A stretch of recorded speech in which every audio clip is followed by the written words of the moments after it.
So good afternoon. Thank you for inviting me to this celebration, and I must begin by disagreeing with Leonore by saying that this is in fact a celebration. She said it was not, but it is. And it is a celebration of what Leonore and João Silveira Botelho and all the other supporters of the Champalimaud Foundation have managed to do in 10 years in terms of not just the beautiful building, but the programs in science and in medicine, which are, of course, quite remarkable. Now, they did this because they're optimists and they have generous spirits, and you need to be very optimistic and have a lot of generous spirit in order to come up with a title like The 100 Years of this Unknown, or The Unknown in 100 Years, because, of course, we all know that we will not know what that 100-year mark will be. But there are a certain number of things that we can try. So rather than telling you about particular discoveries or particular gadgets that I might think might come up within the next few decades, I thought of focusing on a number of ideas, trends, attitudes, approaches, not only in biology, but in science as a whole and in the culture as a whole, that may be better predictors of what may or may not come to pass.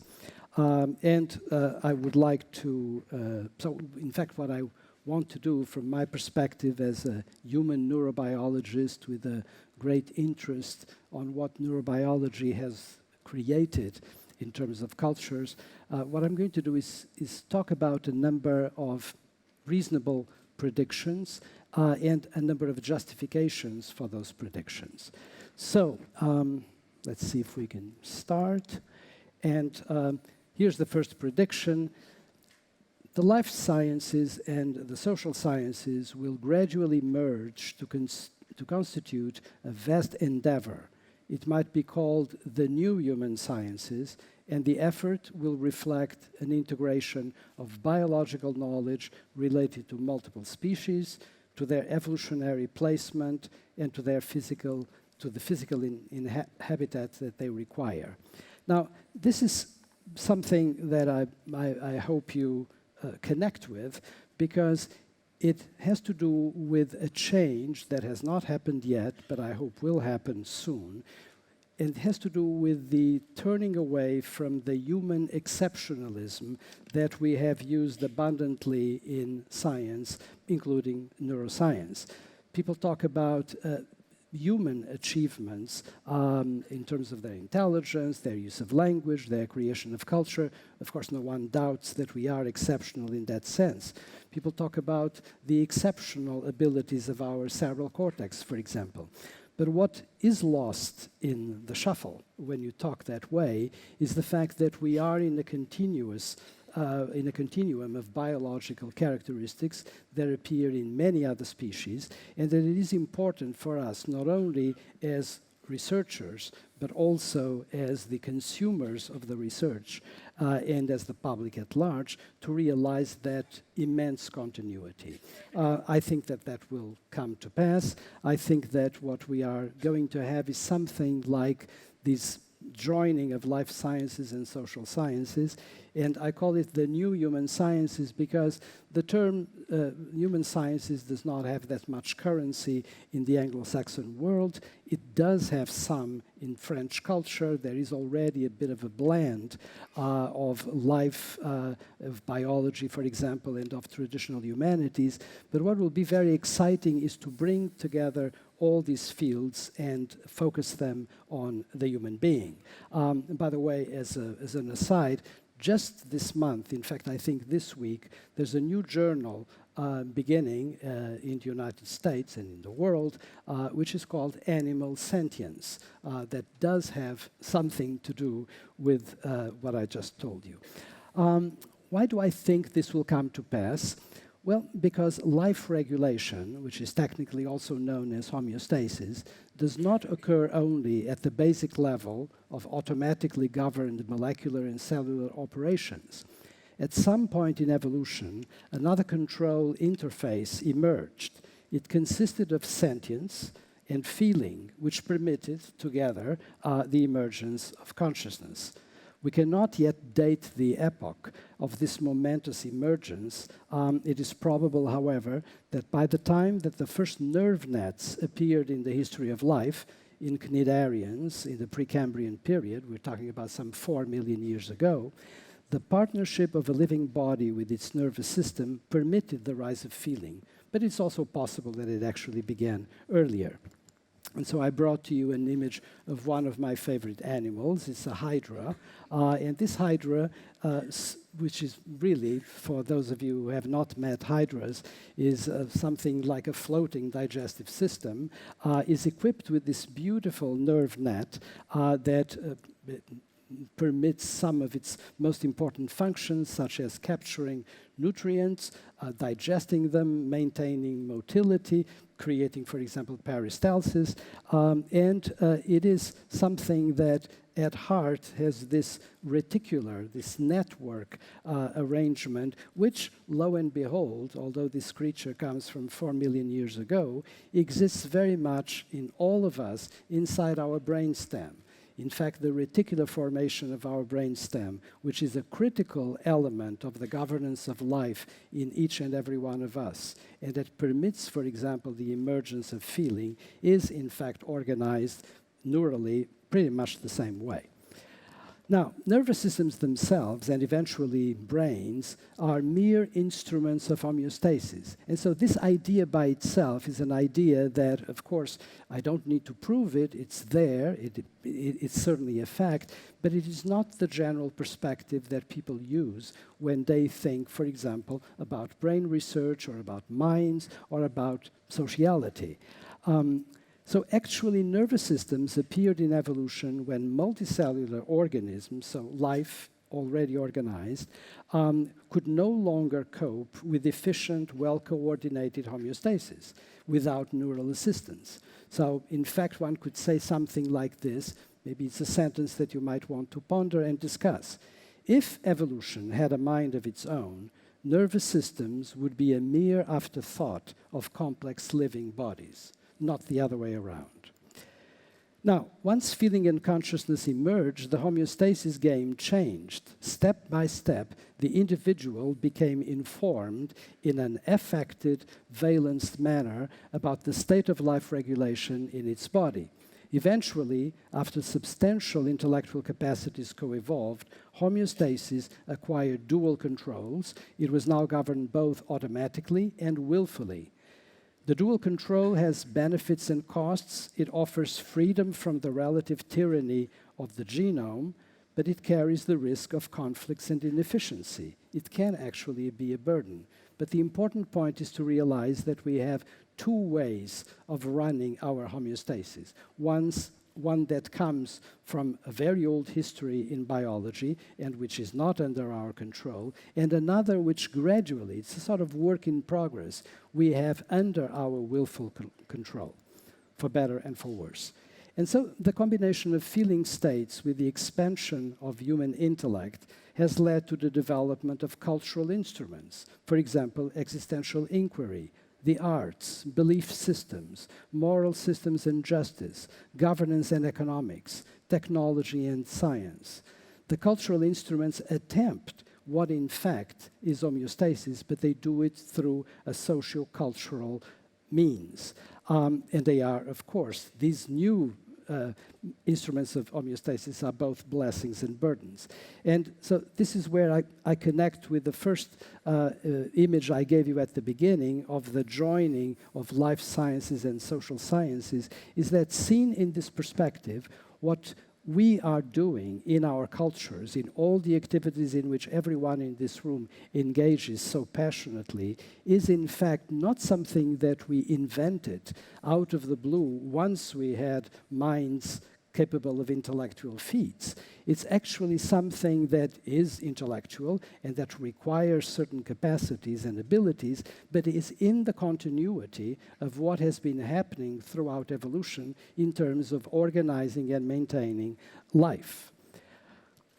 So homeostasis, and in particular human homeostasis, broadly conceived at multiple levels, will be recognized, this is another prediction, as the issue we need to address when we approach problems in basic biology, cognition, sociopolitical and cultural phenomena, or sustenance of planetary life. At this very moment, there's a meeting being convened in Paris about climate, and guess what? It is about climate, but it is fundamentally about the regulation of life conditions. It cannot be understood.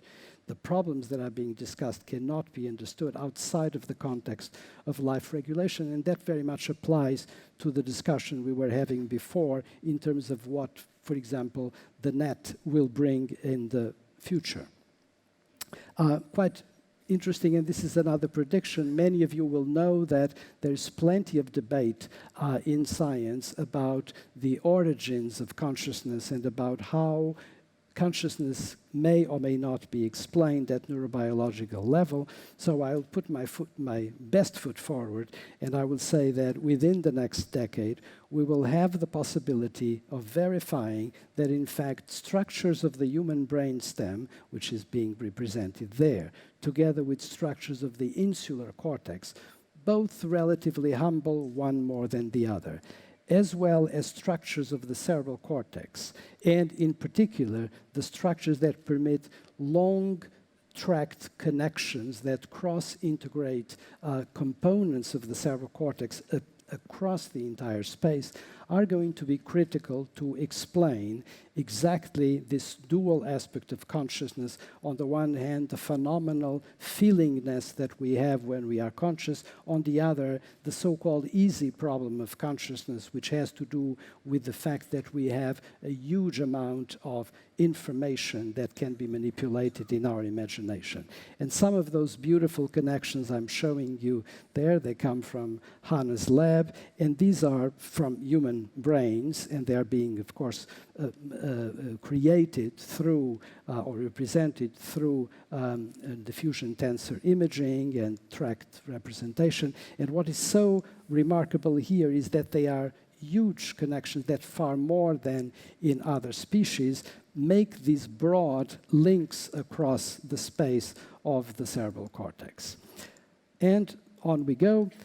Another prediction. Future neurobiology will make clear that the emergence of sociocultural homeostasis, the way I explained it, was possible because of the extraordinary scale of a set of phenomena best designated as cooperations.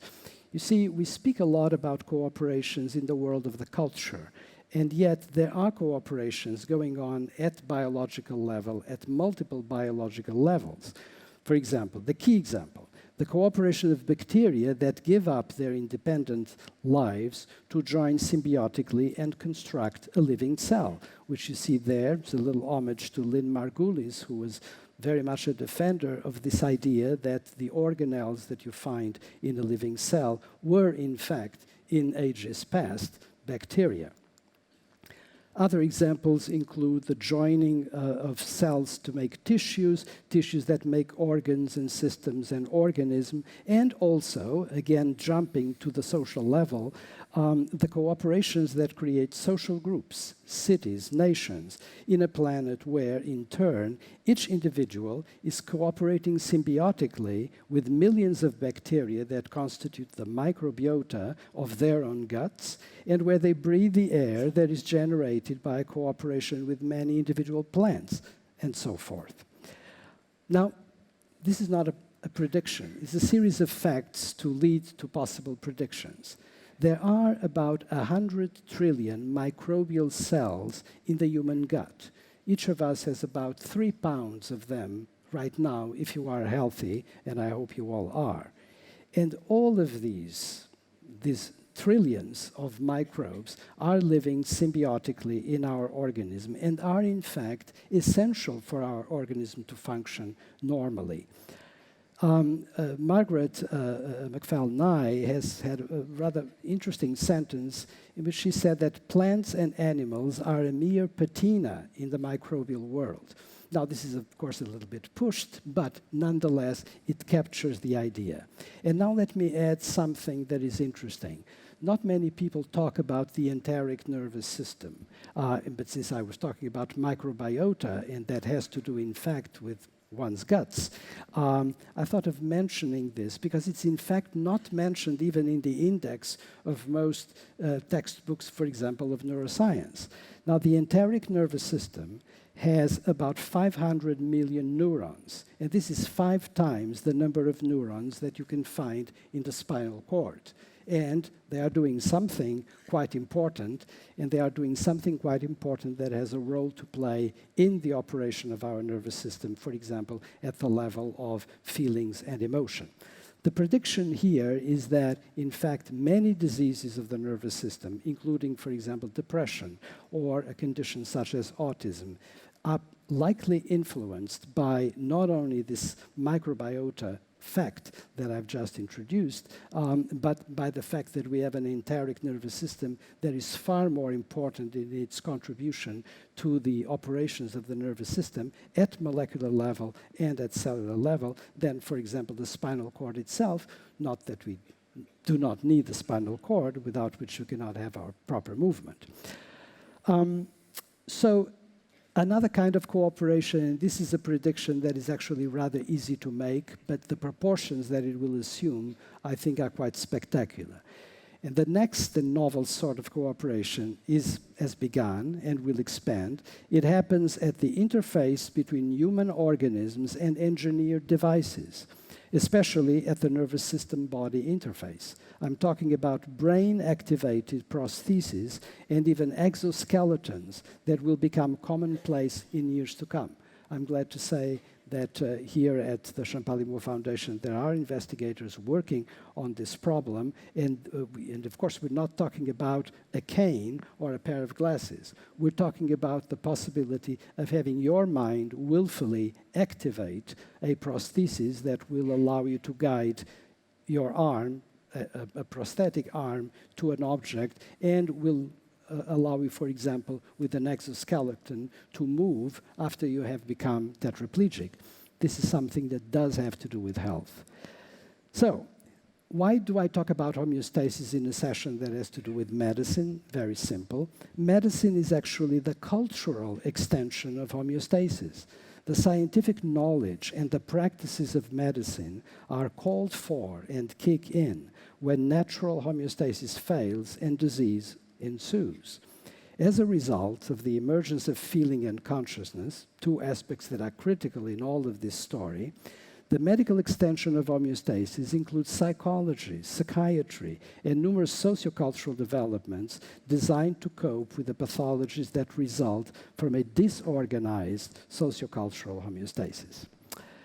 Now, I would like to end with a couple of comments that for some of you may sound a little bit sad or troubling. We've already talked about possibilities of trouble in the previous talk with the developments that may come out of a runaway system of artificial intelligence.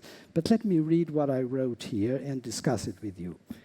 Imagine that instead of things sailing beautifully as we hope they will, we would have something like what I wrote about. I believe all this could pass because it is in substantial part under the control of our collective wills. But success is by no means guaranteed.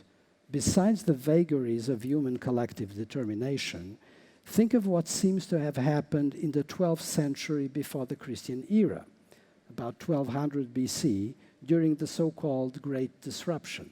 I want it to be a little bit more remote so that we would not have to worry about today immediately, but today worry instead about something that is very real. This is the period of the fall of the late Bronze Age empires in the Eastern Mediterranean, a period and a collection of events that formed the background for Homer's Iliad.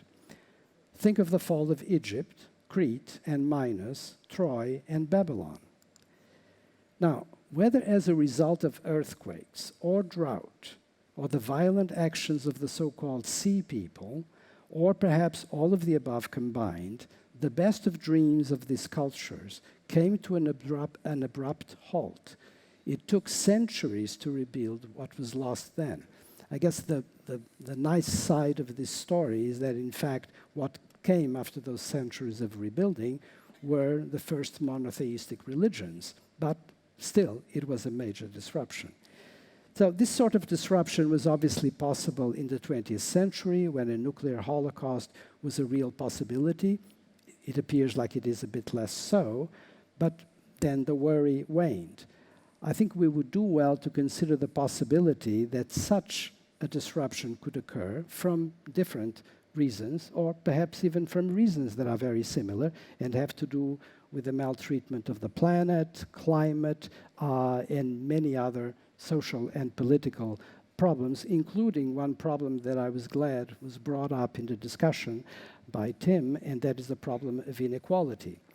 And I think we would do well to consider this possibility and lead the scientific and cultural progress in a way that makes such a catastrophe thinkable but impossible. Thank you very much.